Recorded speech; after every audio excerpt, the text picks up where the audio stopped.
We've just had a briefing on the BOJ. That's one thing that's moving the yen. But the yen also moved, the dollar side of it at least, moved by what we heard from President Trump around trade. Yet another message that leaves us to think his thinking around China has become a little more nuanced, perhaps, or at least less impulsive. We certainly didn't get tariffs on day one anyway. I think that's really the key point there, Anna. Good morning.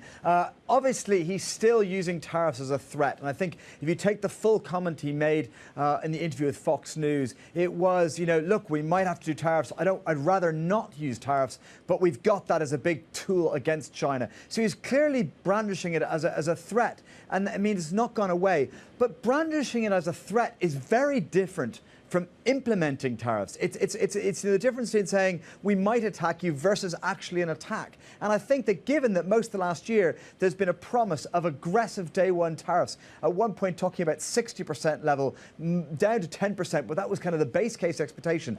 The fact that he's now saying, look, it is a negotiating ploy is very important. Going into the election, there was basically two broad camps about Trump. One was that tariffs were just going to be a negotiating tool. He wouldn't want to kind of blow up global trade, and therefore very few tariffs would come. They'd just be used as a threat for a negotiating tool. And the other camp was like, no, Trump loves tariffs. He's definitely going to implement them aggressively. He's learned from his first time around how brilliant they are, and they're going to come in hard on day one. Clearly, what's happened is the former camp is now looking right. Trump has explicitly said tariffs for him are a negotiating tool, a threat, and not necessarily something he even wants to implement, is the words he used this morning. Mark, how does Trump pressure on Powell show up in the market? Actually, not too drastically so far, but the clear impetus is a bit of a steepening of the curve.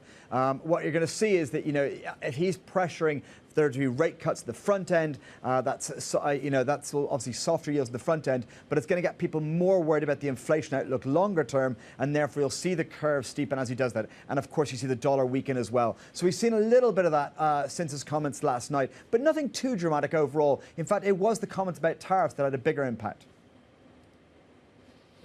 Talk to us really quickly about the kind of China impact here as well, because we talk about the tariff story. David Inglis, our colleague over in Asia, made the point that some of these headlines may actually create a bull case for China if the tariffs aren't as tough as people thought. Is that the sentiment in Asia, Mark?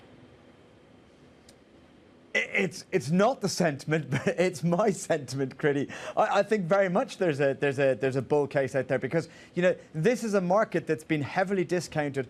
Not entirely because of the tariff threat, but very much that has been a component of the negativity, the idea that it doesn't matter what China does domestically. In fact, they're going to be too hindered in trying to stabilize the market because we're at the onset of another aggressive US-China trade war. Suddenly, we're getting a very different signal out of the US, and therefore a large part of this discount probably should be removed. So I think it is the start of a bullish sentiment, but I will say the broader sentiment here is people are resolutely bearish all around me.